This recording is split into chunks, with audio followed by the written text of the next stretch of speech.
Proverbs chapter 3, verse 1. My son, forget not my law, but let thine heart keep my commandments. Let thine heart keep my commandments. Verse 2.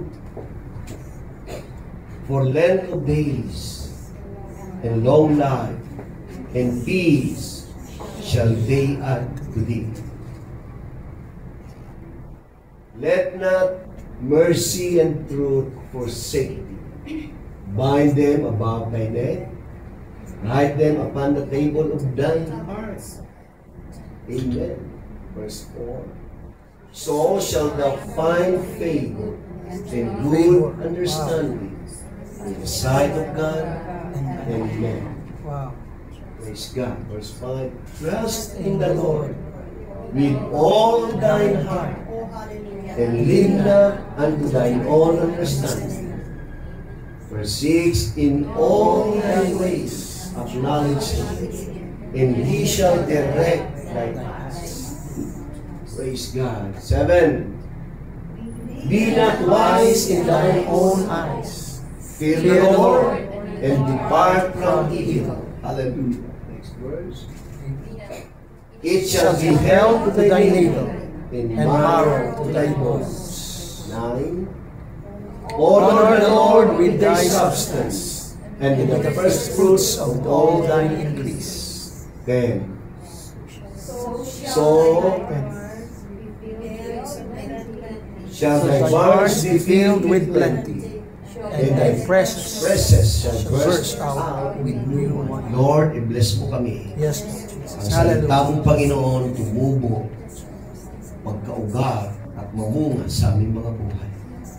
Umilos ka sa aming kalagitnaan. Yes, Lord. Jesus name. Jesus name. Amen. Amen. God bless you. Hindi na kayo. Nais kong mag-share sa inyo ng isang gusto kong maging persuasive ang Word of God sa inyong mga puso ngayon na life of dependence in God. Buhay na punong-puno ng pag-dependent. Dependent. Pagtitiwala. Ano bang Tagalog ng dependent? Pagtitiwala sa Diyos. Yan ay napakagandang matutuhan, napakagandang mapag-aralan. Makita niyo roon, maraming binanggit, 3 beses na binanggit doon ang puso. Kanina, pinag-usapan namin sa Hong Kong ang puso. At salamat sa Diyos, yung ibang tao wala ng puso. Mabuti pa nga yung saging may puso. Life of dependence in God. Buhay na pagdidepende sa Diyos. Praise God. Ito mga kapatid, itong attitude na ito ay halos wala na sa tao. Kasi tayong tao ay nabubuhay sa 5 senses. Ano-ano po yung ating 5 senses? Yung ating mata, yung nakikita, no? At tayo ay very attractive, very convinced sa what we see. Yes. Po ba? At doon sa, ano pa? Yung ating narinig. Pangatlo, yung ating naamoy. Pang-apat, yung ating nasasahan. At pang-5, pandama. Damdamin po natin. Kaya madadrive ko kayo doon sa pang-anim. Pagka naging anak ka ng Diyos, may pang-anim dyan na senses. Yung faith or trust in God. Pananampalataya o pagtitiwala sa Diyos. Ngayon, doon tayo na kulture. Doon tayo na train up. Doon tayo lumaki. Doon tayo nahubog. At hanggang ngayon, yun ang basically ini-exercise natin sa ating mga buhay. Pag nakita mo, pangit yan, di ako naniniwala dyan. Pagka hindi mo gusto lasa, o pangit yan. Mapait yan. Palaya yan. So nakadepende tayo doon sa 5 senses. Yes, that's right. Nakadepende tayo doon.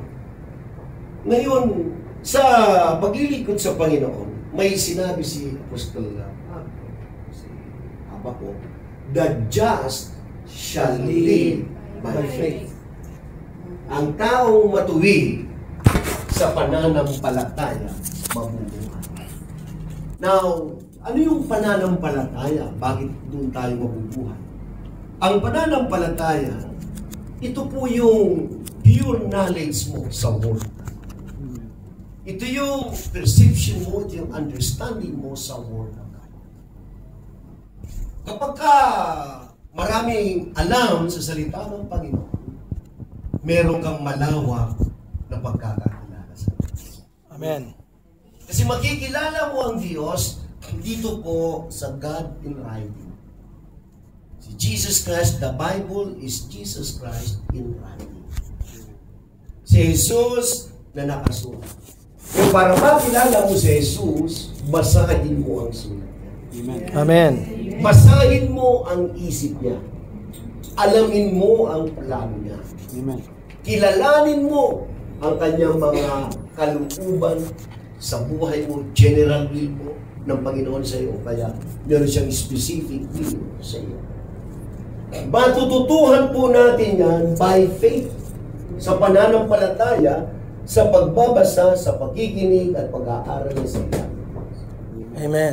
Kaya kung gaano tayo na culture, lumaki sa 5 senses, idagdag natin ito ngayon bilang mga nais maglingkod sa Panginoon, yung pang-anim na senses.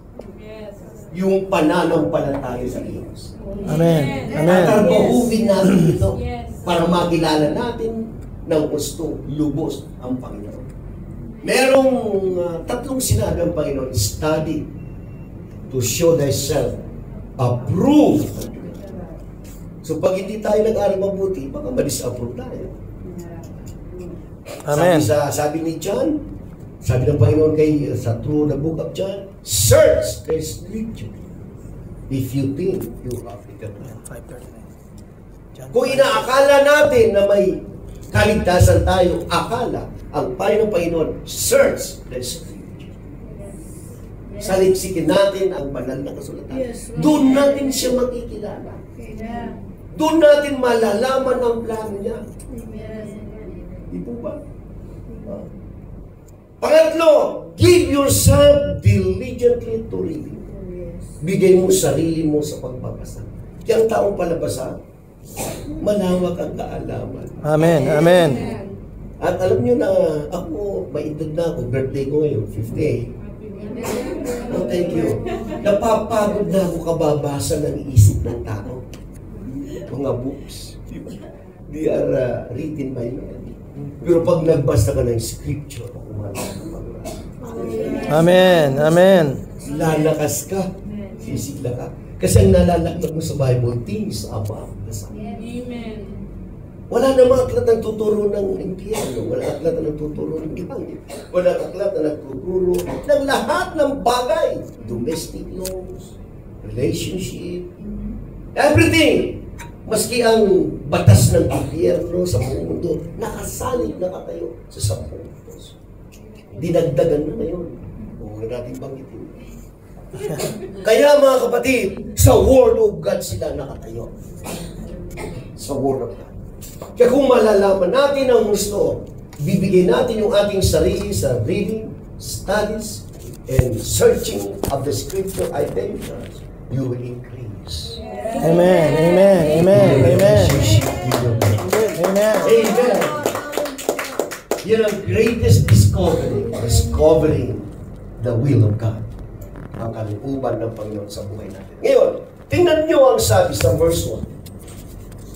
Sa Proverbs chapter 3 verse 1. My son, inaangkin kayong anak. Anak ko, huwag mong kalimutan ang aking utos. Anong gagawin? But let thine heart keep my commandments. ingatan ng iyong puso ang aking utos. Ganito yan eh. About planning. Ako, kayo mag-asawa, natatapos na sa mga bata. Sa family life, sa about subject matters on families, tinuturo ko sa kanila, kung tayo mga magulang, you should plan for the future of your children. Huwag niyong ibigay ang pagplaplano sa inyong mga anak. Walang kamalay-malay yan. Amen. O bahala ka na anak, ha? Hindi pwede yun. Ikaw ang magplano sa anak mo. Kami mag-asawa ang nagplano sa mga bata. Inaral ko yung attitude ng panganay ko. Yung panganay ko, hindi siya studious. Si Jem. Gusto noon medyo playful. Ako hindi pwede rito yung engineering, hindi pwede rito ang doktor, hindi pwede rito ang lawyer, hindi pwede. Nag-usap kami, pag-arali kaya natin yan ng PE, instructor. Ay, hindi pwede. Music! Anak, mag-aral ka ng music. Pagkatapos ng college. Anong percussion ang? Dahil yun ang kanyang attitude eh. Pag binigay mo lang sa kanya yung future, at lost siya. So being the father and the mother, plinano namin, sige anak, sige mag-aral ka sa UP. Punta kami sa UP, naku, walang gamit yan. Hindi ka tayo bibili ng gamit, ang mamahal ng gamit. Punta tayo sa USD. Ayun, USD, kompleto ng gamit. Pumasa siya, mag-aral siya. Matagal nga lang, 8 years. Wow. 8 years siya nag-aral. Alam mo naman ang kurso music eh. Conservatory yun. Pero, sinusundan ko siya, anak, tsaka ka lang, tiis ka lang. Hanggang sa, doon sa last 3 years niya, 6, 7, and 8 years niya, member siya ng Southeast Asian Orchestra. Wow. Kaya nag-travel yun sa Asia. Free! Praise God. Kaya nag-enjoy yun eh. Kung saan yun nagpupunta. Ang mga nila, lalo na dyan sa Thailand, madalas dyan ang kajamig dyan si King, yung hari ng Thailand. Doon sila sa barko ng hari. Kasi yung hari magaling sa tropa ka tawag doon. Ngayon, kumukuha yan ng mga artist sa Asia. So, tumutugtog sila. Kaya nag-enjoy si Jen. At natapos niya. Pagkatapos, pero anak, pagkatapos mo, yung mga nang tumutugtog niya sa Disneyland, yung sa mga hindi nakatapos yun, classmate ni Jim karamihan doon. Pagka may nakausap yun, taga-UST ka ba? Oo po, UST. Kilala niyo si Jem? O, kilala yun. Kaya nakagraduate sila Jem, parang dalawa lang sila doon sa percussion. You see? Doon siya nag-enjoy, Pastor. Kaya pagka mabigat, pag masaya ka, maganda, di ba? Yes. Magaan, kung hindi ka masaya, iwanan mo na. Hindi ka masaya eh. Oh. Masaya siya ron, nag-enjoy siya. Kung pagkatapos, anak, di ba, usapan natin, prayer namin si magpapastor ka. Oo, di. O ano, doon ka sa Bicol mag-aaral ng Bible School. Doon ka mag-aaral. Ay, hindi. Sige, hindi. Baka meron kayo sa eskwelahan, hindi. Gusto ko mag-ibang bansa. So, ay, na-research ko, may Bible School pala tayo sa Scotland. Sige, by faith. Jesus name. Sige, aral ko. Pumasa! Dumating yung visa, aral siya. Yung pala magpapastor sa iyo. Praise the Lord. God. Praise the Lord. Nag-present namin yung plano sa Panginoon, yung bata. Dahil maganda yung, I believe ang Diyos maluluko dahil pag magulang yung anak binibigay sa kanya, di ba? Yun ang gusto ng Panginoon. O kaya ngayon, pangalawa, ganun din.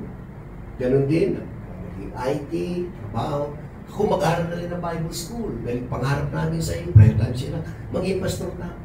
O doon ka rin sa Bicol, Daddy, gusto ko sa ibang bansa. Sige na. By faith, wala naman tayong pera. Kami mga pastor, wala kaming sahod.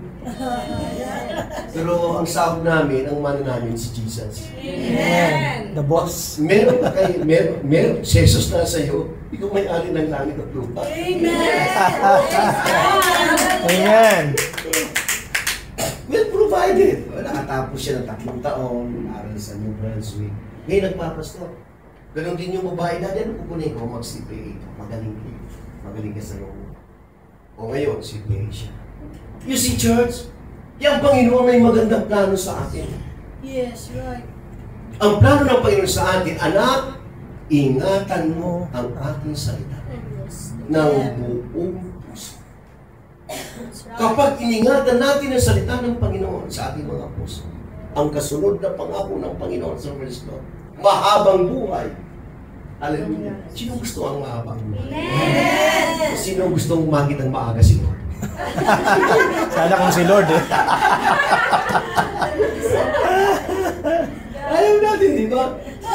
Ngayon, bakit mahabang buhay? Anong susi ng mahabang buhay?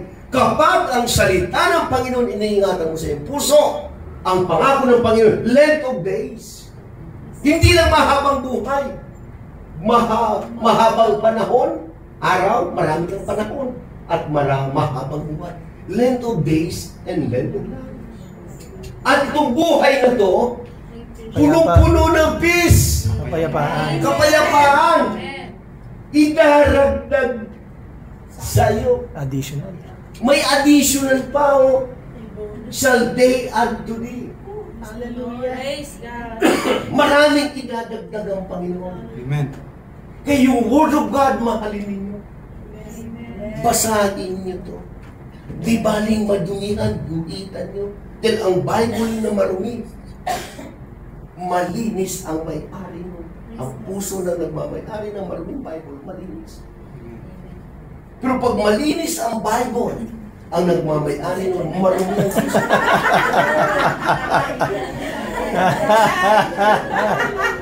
Ano yung Bible nyo? Marumi ba?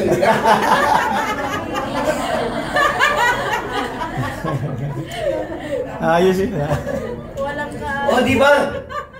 Kasi pagka merong medyo striking, guguhitan ko yun. Yes. Maski sa pagtulog mo sa gabi, pinagbubulay-bulayan mo yun. That's right. Yeah, basahin, saliksikin, at aralin. Pagkatapos, pagbulay-bulayan. Pagbulay-bulayan mo. I-meditate mo ang Word of God. Sabi ko nga kanina sa mga tagawang ko, walang 3 bagay lang ang pwedeng pumasok sa puso natin. Yung asawa mo. Yung asawa ko, hindi makakapasok sa puso mo. Ako rin hindi makakapasok sa puso. Ilapilap ko, hindi makakapasok sa puso mo. Maski yung anak ko, hindi makakapasok sa puso mo. Walang pwedeng pumasok sa puso natin. Alam niyo kung sino pwedeng pumasok sa puso natin? Word of God, siya. Sa Holy Spirit. Yes. Sa demonyo.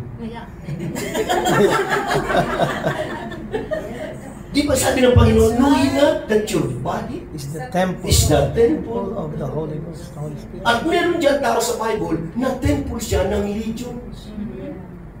Ang legions, ibig sabihin nun, humigit kumulang 6,000 demonyo. You see, ang buhay natin pwedeng makontrol ng demons at pwedeng makontrol ng demons. Kung hindi tayo malalim sa Word of God, hindi tayo kontrolado ng Panginoon Diyos. Tandaan natin tayo ay mga tao may sariling kalooban, kagustuhan. There is a way which seemeth right unto man, but the end thereof are the ways of death. Puro tayo akala. Akala natin tama. Pero kung may pananampalataya ka sa Panginoon, hallelujah! Praise God, at pray ka, Panginoon. Okay ba itong gagawin ko? Kinukonsult mo siya, tinatawagan mo siya, kumakatok ka sa kanya, Panginoon. Okay ba ito? Bakit ini-establish mo yung relasyon mo sa Yes, Panginoon? amen. Kaya establish din yung relasyon sa Panginoon in Yes. prayer. Amen. In prayer. Amen. Bilang prayer, iyan ang kaluluwa. Yan ang kaluluwa Yan ang pagkain ng ating kaluluwa. Yan ang ating oxygen sa Panginoon. Oxygen ng ating kaluluwa, ang ating prayer. Yes. Lumalalim tayo kapag tayo lagi nagpre-pray at nag-aaral ng salita ng Panginoon. Amen. Yan ang armas natin, mga kapatid. Amen. Amen. Praise God. Hallelujah. Yung puso natin, mga kapatid, nagbubukas na para pasukin ang Word of God. Amen. Ano pang kasunod? Sa verse 3. Tingnan nyo. Let not mercy and truth forsake thee. Yes. Ano doon? Let not mercy and truth forsake thee. Hindi ikaw ang magpo-forsake ng truth. Ikaw ang ifo-forsake ng truth. Hindi mo siya iningatan. Yes. Yes. Hindi ikaw pwede. Kasi, nakakapit ako sa katotohanan kung hindi ka hinahawakan ng katotohanan. Amen. That's Dahil right. lack of knowledge because of ignorance. How will you know the truth if you are ignorant? Yes, that's right. Kaya, hayaan mo hawakan ka ng mercy and truth. Amen. At walang ibang doon sa John chapter 1. Ang Panginoon pumarito, dala ang mercy And at truth. katotohanan. Si Jesus ang mercy. Si Jesus ang truth. Siyang may hawak sa truth. Siyang may hawak sa atin. Now, hahawakan ka lang ng mercy and truth kung ang Word of God nasa puso. Yes, amen. Kaya kailangan ng puso, punong-puno ng Word of God. Amen. Amen. Punuin natin ito. Dahil pag hindi ito napuno ng Word of God, maraming papasok dito. Sa puso natin, maraming papasok.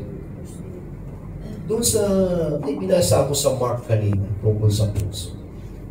Ito, sa chapter 8. Chapter 8 na yun.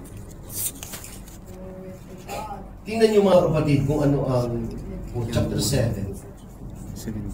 Kaya gusto kong sabihin sa inyo na yung puso natin, ingatan natin na mapuno ng Word. Kasi ito ang pinanggagalingan ng lahat ng mabuti at masama. Basahin natin. Verse 18. 7:18 ng Marcos. Mark 7:18. Mark 7:18. Magandang, i-take note nyo yan.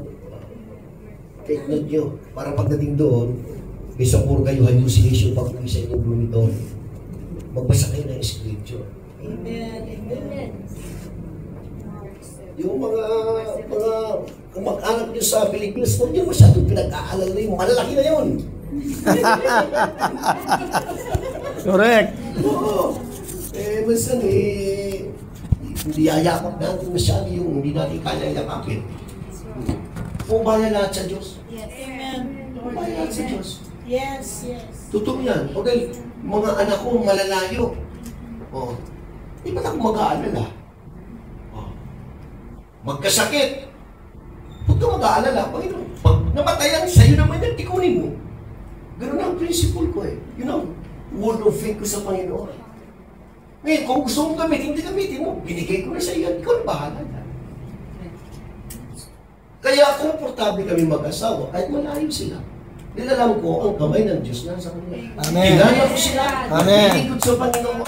Kilala ko sila. Puno ng salita ng Panginoon. Lumalayo sila sa masama. Kaya, pag ang tao lumalayo sa masama, sinasaway ng Diyos ang masama. Huwag niyong lapitan niya. Yes. Meron kang ang tawag sa diplomat, na tawag doon, immunity. Meron kang immunity sa lahat ng atake ng tao. Pag puno ka ng Word of God. Yes. Amen. Chapter 10. Amen. O, di mamaya na yun. Ito muna. And he saith unto them, are ye so without understanding also? Do ye not perceive whatsoever thing from without entereth into the man? It cannot defile. Next. Because it entereth not into his heart. So kung kumain tayo, makakain ka ng panis, maaari sumayad yung tiyan mo. Pag nainumin mo yun, wala na. Hindi ka ma-defile. Pero kung yung pumasok sa puso, yun ang sisira. Yes. Yes. Amen. Kaya kung Word of God ang pumasok sa puso, gaganda ang puso. Amen. But into the belly, and going out into the throat. Pag sa tiyan, ay, punta lang yun sa septic tank. Purging for weeks. Next verse, 20. Tingnan niyo. Sa verse 20, ano ang sabi dyan? Kaganda ng technology ngayon. Yung Word of God, nakikita nyo. Nababasa nyo. Oo. Kaya hindi kayo inaantok. Nagbabasa kayo. Oh, sa verse 20. Meron ba verse 20 yan? And he said, Di ba yun? that which cometh... 20. No, 7:20 pa rin. Oo. Huwag mo kaming... dalhin sa banal. Ayan. Yan. That which cometh out of the man, that defileth the man. Yung nanggagaling sa loob ng tao, sumisira ng tao. Ano yung mga lumalabas sa loob ng tao? Sa verse 21, and from within, out of the heart of man. You see? Kaya yung puso, punuin ng Word of God. Para hindi makasira at hindi ka masira. Yes. Word of God ang ilagay natin. Sa puso ng tao, ano nagagaling? Proceed evil thoughts, adulteries, fornications, murders. Lahat yan galing sa puso. Bago ka pumatay, kinukonsib mo na ng puso yan. Bago gumawa ng masama, sino ritong gumagawa ng hindi nag-iisip?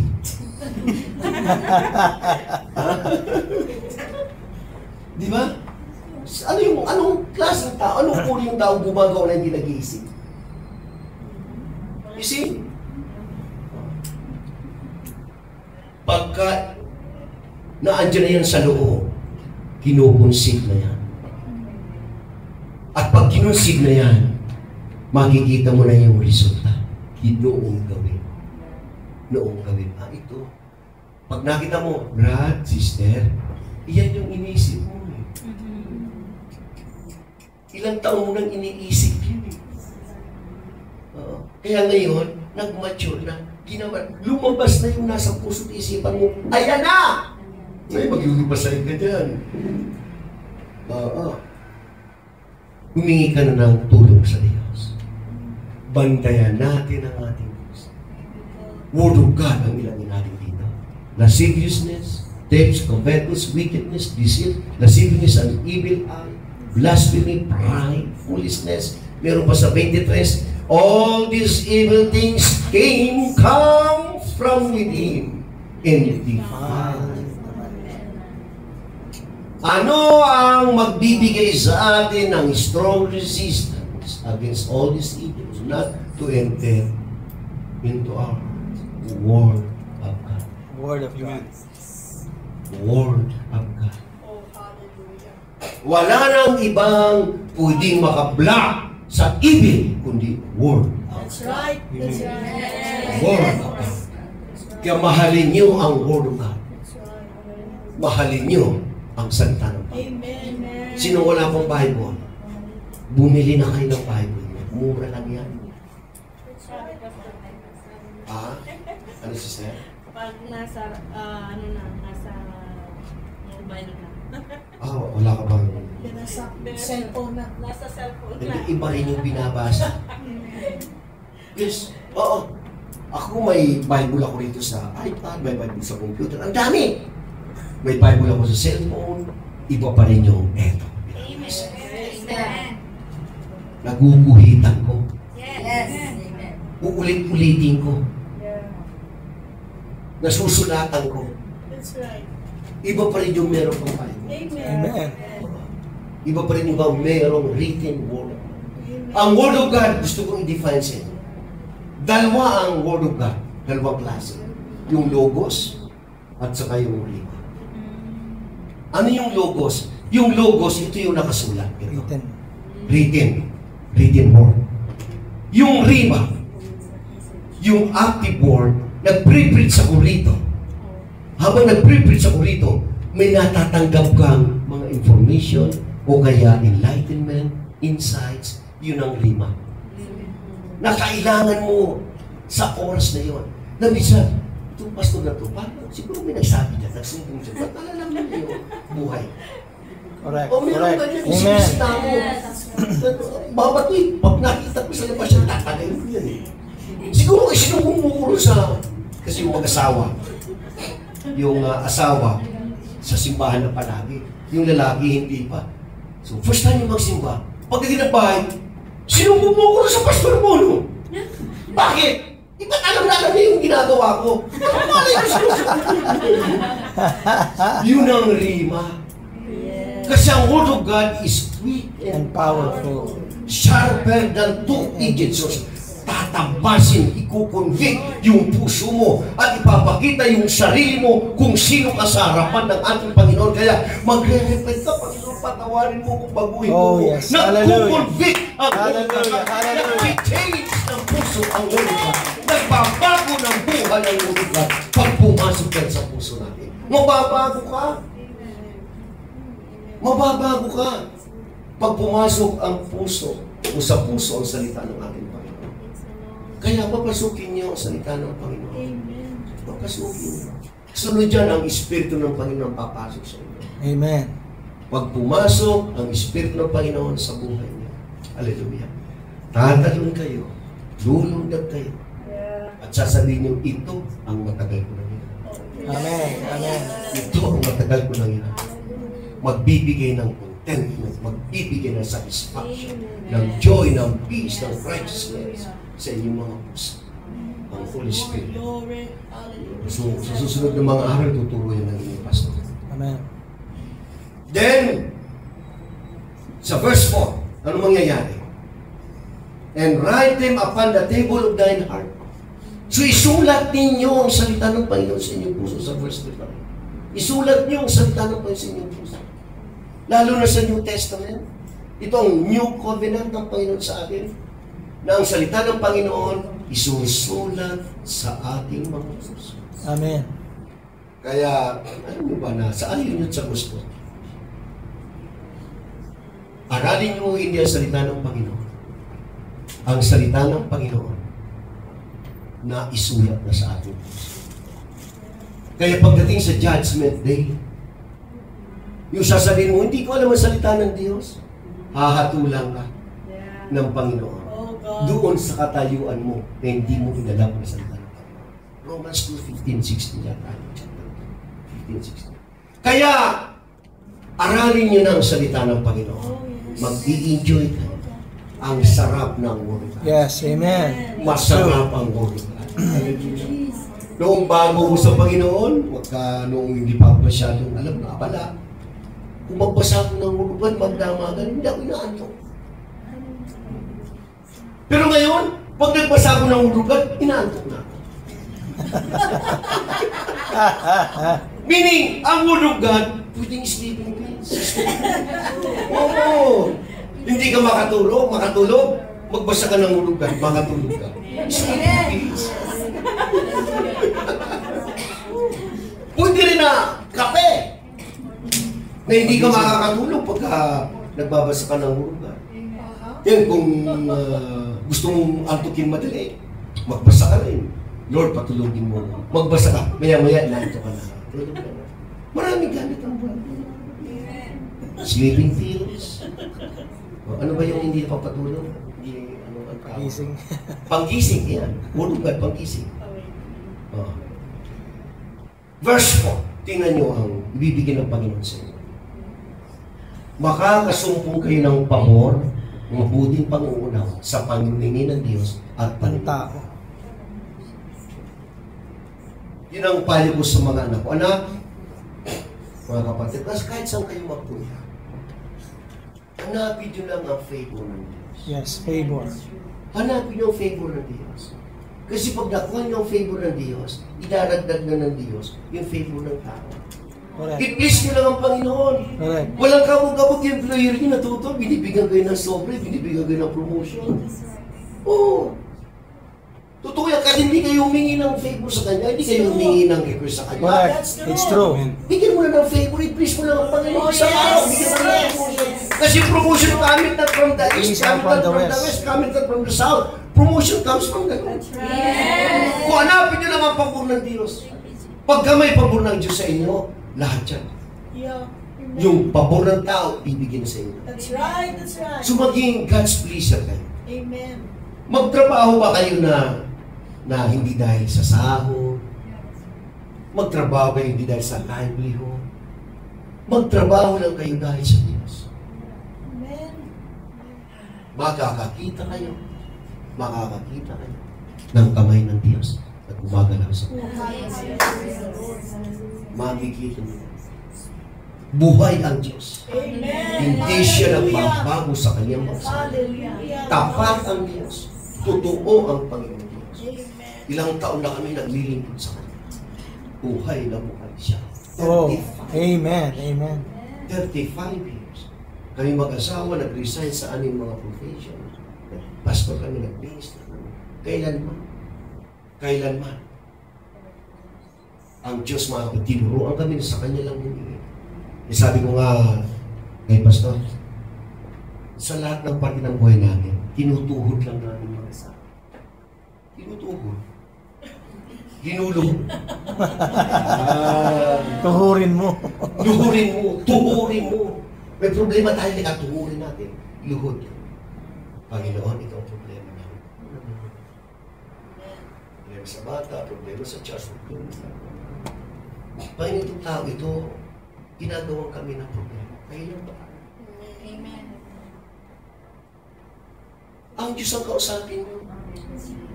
Yung, di ba mas maganda yung meron tayong young people noon, na no read, no write ito naging pastor. Yung mga pastor na may mga pinag-aralan, hindi makausap si gobernador ng Rizal. That's true. That's true. So, inutusan namin ito, tawagin mo ito si pastor. Tawagin mo yan at siya ang utusan namin. Punta ka rin sa opisina ng gobernador at i-request mo itong school na ito. Hindi tayo nakapunta. Pumunta siya sa office ng gobernador. Pagdating si sekretary, andyan ba si Gong? O naandyan, sino ho kayo? Tumalikod yun. Sekretary, matakbo siya sa loob. Ako, magandang umaga ko. Ano sa loob? Hindi naman ako. Ako si Pastor Suenso ng UPC. Alam ko, may pakay kami. Ano bang pakay niyo, Pastor? Di ba mga politiko? Oo, pastor. Alam mo, kakilala na agad No, Pastor, yun pala. Binigyan ng card. Close ang deal. Pero kung duman sa sekretary yun, Sala na yan. ganun din sa Panginoon. Kung kilala mo ang Diyos, dumiritso ka na. Yes. Dumiritso ka! Tuhod! Ito ang ginagamit natin paglapit sa Panginoon. Ito, hindi kapan box. Ito. Hindi lakas ng loob. Faith yun. Hey, amen. Hindi lakas ng loob, hindi experience, hindi education, hindi dahil sa may influensya kakilala kayo. Ito ginagamit ko. Inuunor ng Panginoon yun. Amen.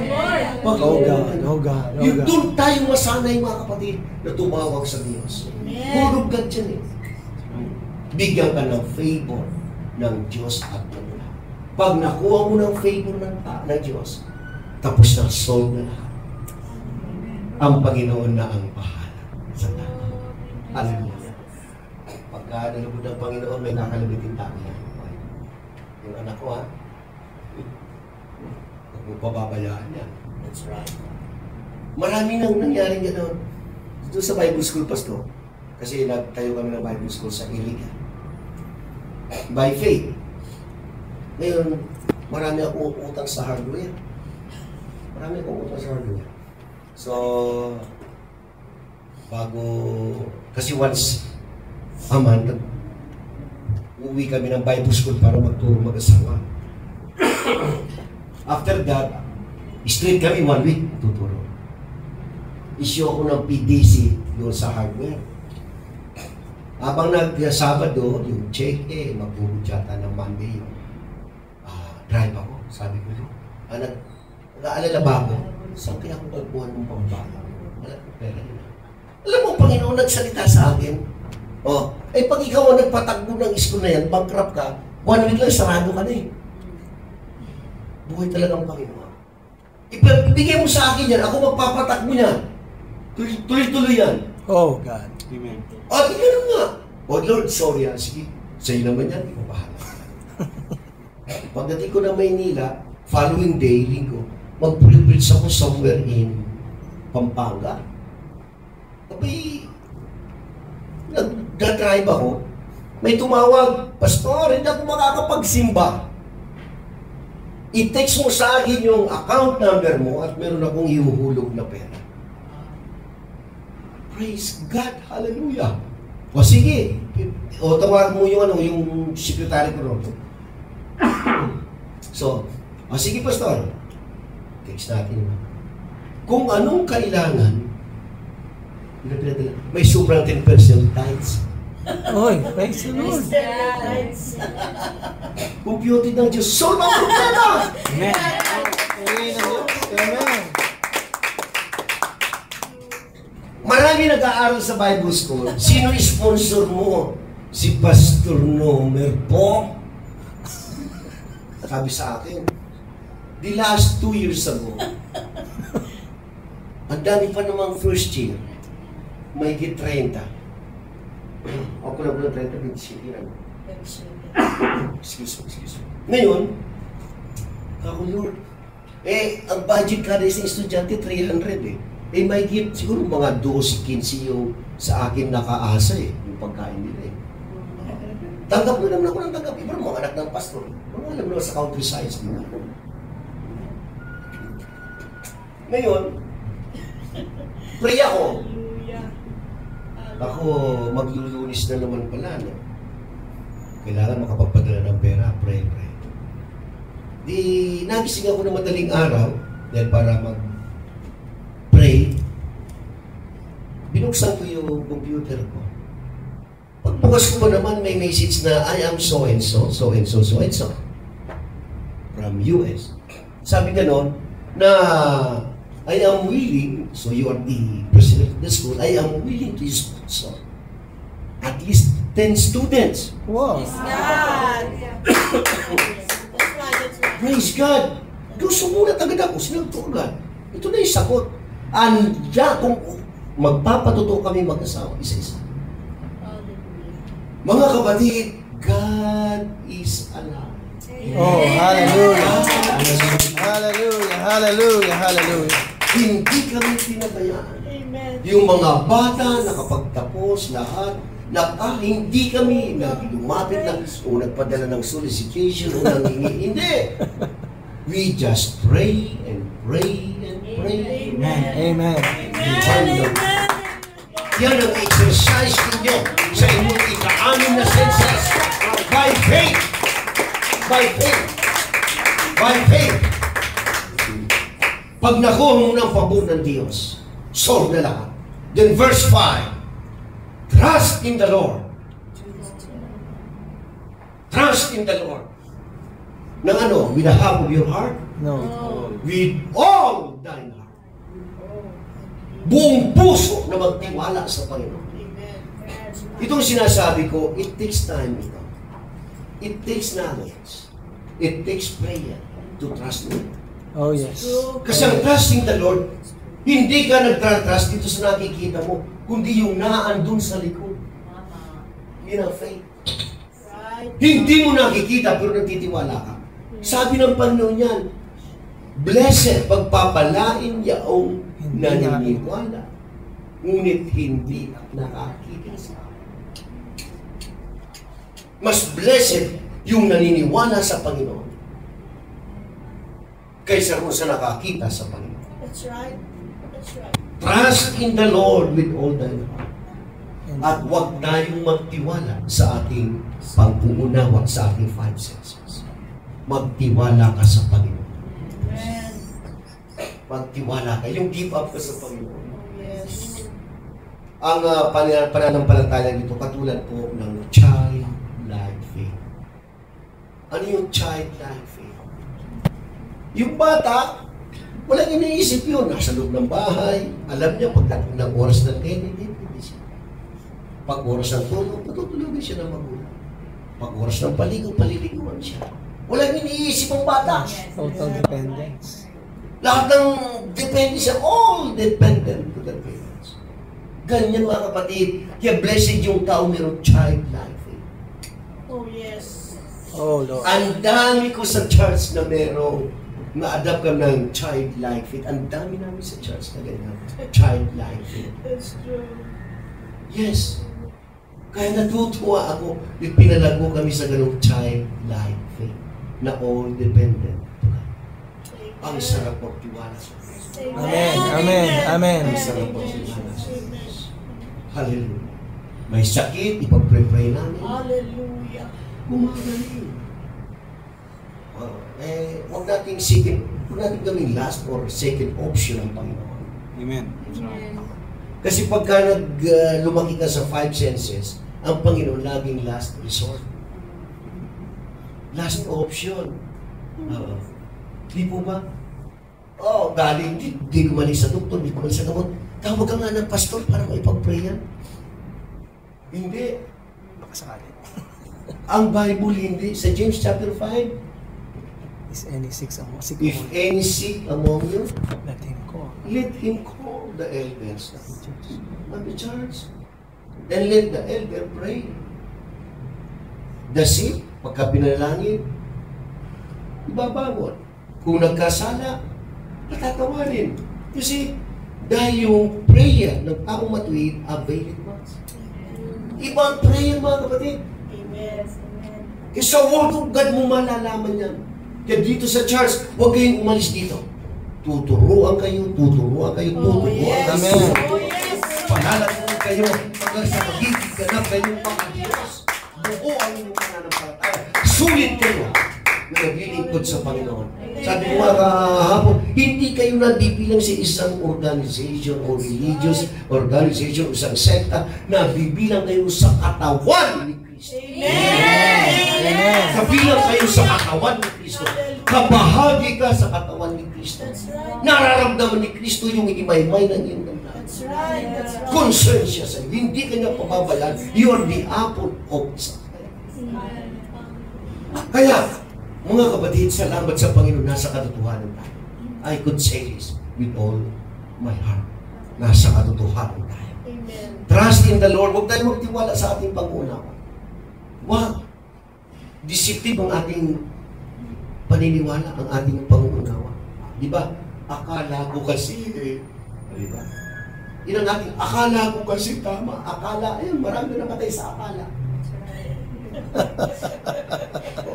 Kalimutan na natin yung ganyang uri ng ano bang tawag na ito. Mga ganyang philosophy na yan, o katwiran na yan, o alibay. Bago magdesisyon, bago gumawa, mag-pray mo na sa Panginoon. Verse 6, in all thy ways. In all thy ways, sa verse 6, acknowledge.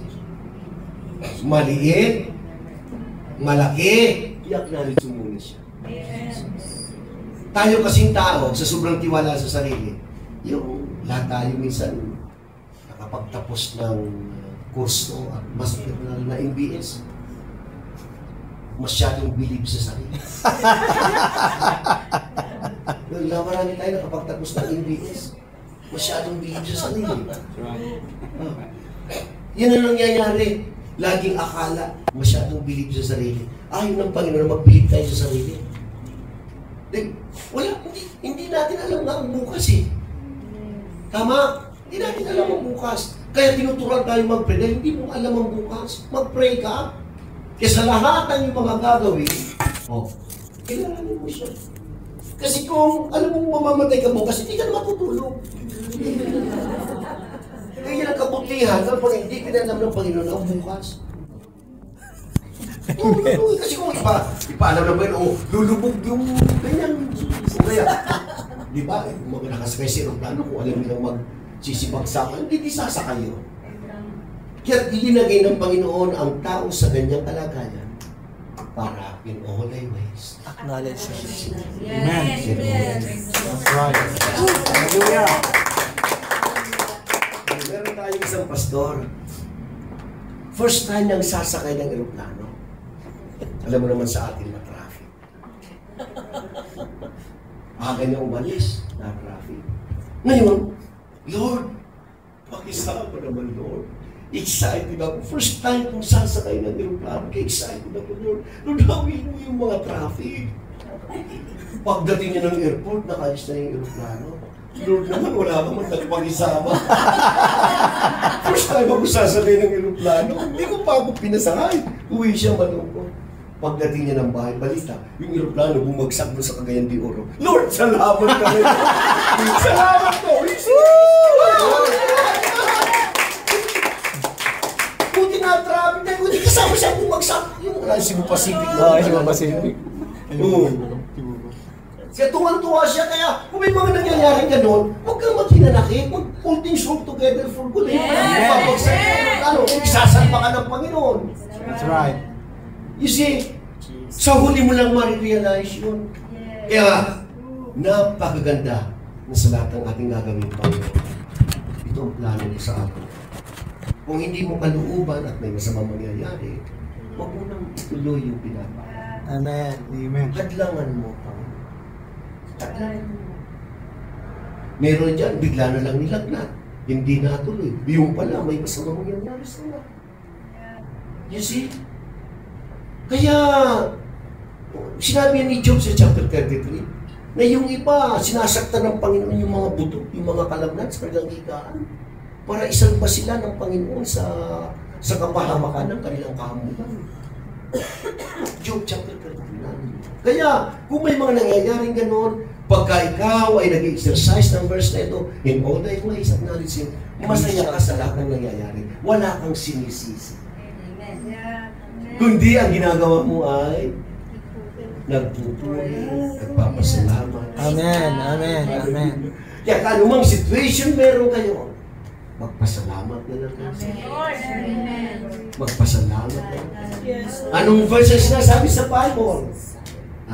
Tungkol sa pasasalamat, give Thanks. thanks, for it is The the will of will of God Concern. concerning you. So, kalooban ng Panginoon sa iyo. Kalooban. Kaya ang aking payo sa pangkalahatan, kilalanin ninyo ang Panginoon. Magtiwala kayo sa Kanya ng buong buhay ng puso. Then, sa last few verses, sa verse 7, tingnan nyo ang verse 7, be not wise in thine own eyes.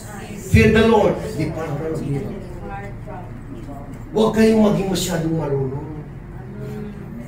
Di ba may ugali tayo? Pagka nag-uusap kayo, sisingit ka rin, ako rin eh. Di ba? That's right. Ako rin, di ba puro, ito yung mga delikadong kurso, in BS, masyadong bilib sa sarili. At saka yung kurso, apology. Apology. Ako. Delikado yun. That's right. Delikado yung mga kurso na yun. Huwag niyong aralin yan. Apology. Puro ako. Wala nang ibang bida, puro ako. Anong gagawin natin? Huwag tayong maging marunong sa ating mga sarili. Huwag tayong self-conceited.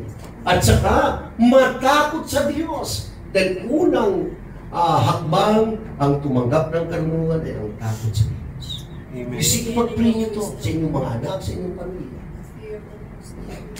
Depart from evil.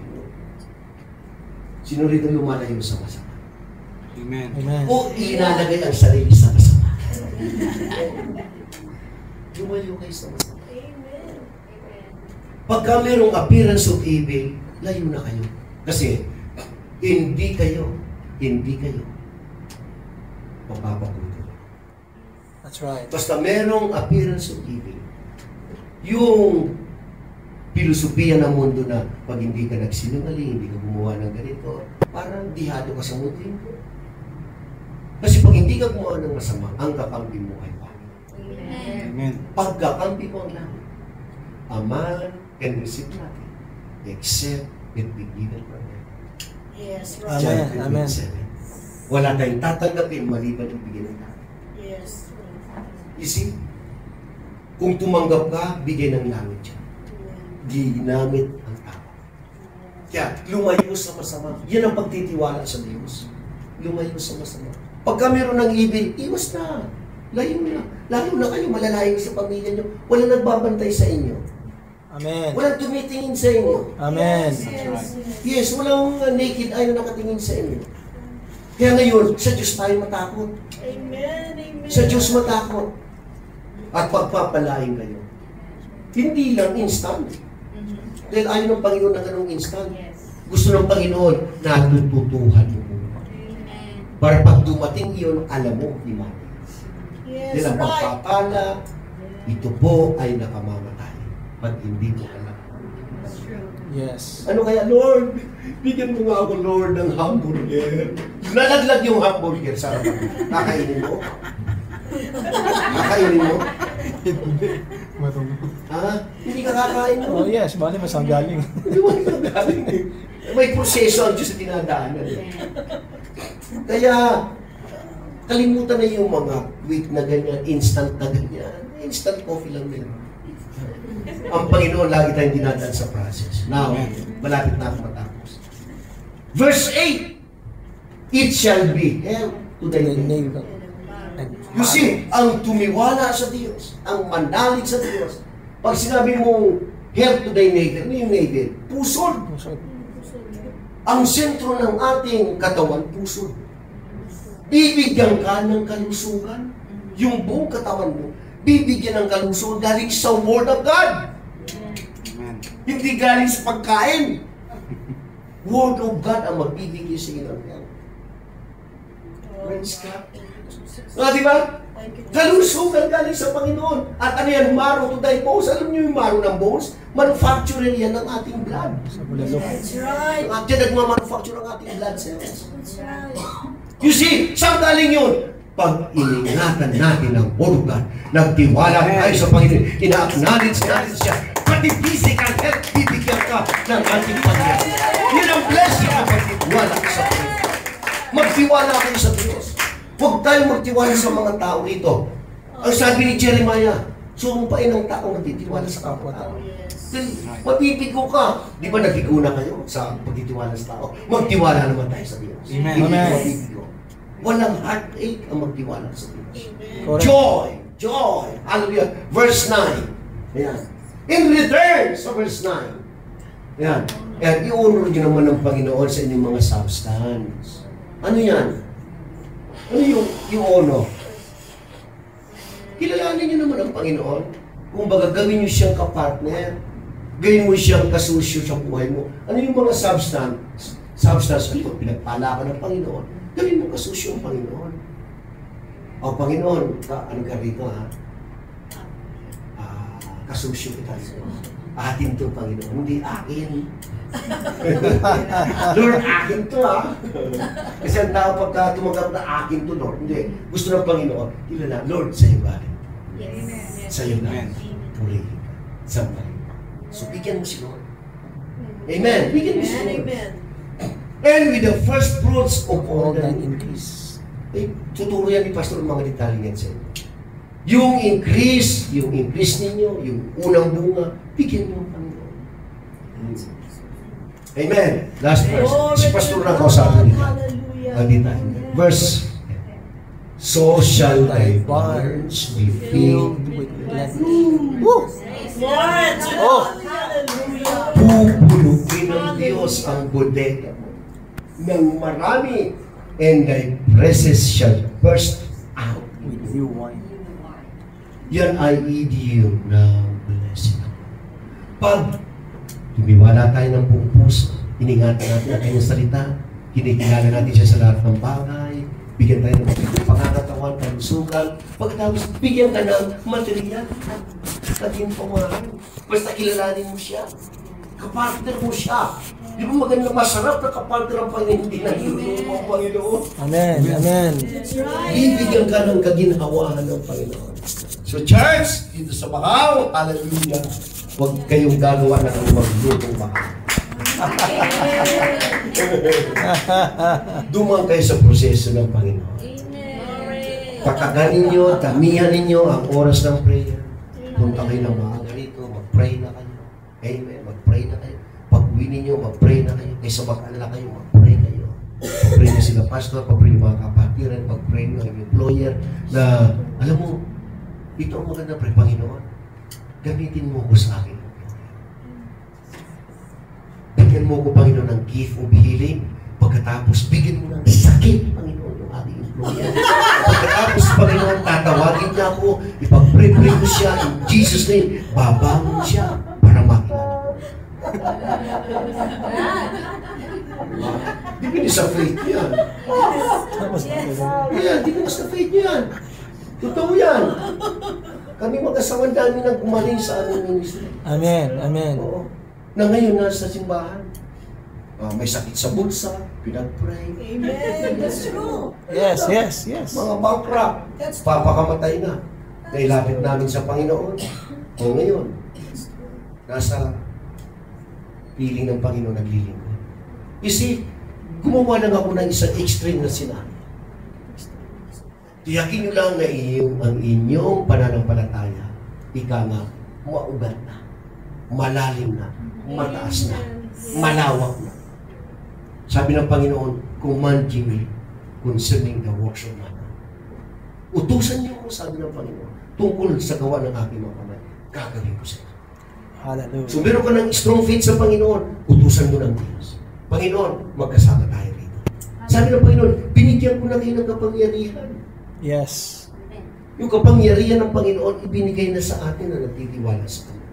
Kaya pwede nyo gamitin ang kapangyarihan ng Diyos, hindi para maging sampani kayo, kundi mag-glorify ng Panginoon. Maluwalhati, madakila, Oh, maitaas ang Panginoon. Ang ating objective dito, mga kapatid, walang iba, mag-glorify ang Panginoon sa atin. Maitaas, makilala, matanyag siya. Yan ang ating gagawin. Tumayo tayo at panandalian natin itaas ang ating mga kamay. Sige, taas natin ang ating mga kamay. Sampay natin. Ama, sinasambahan namin. Ganda. Sige, manampitan kayo ng pagsamba. Sige, namanatili niyo ang Panginoon. Sige, taas niyo ang Panginoon.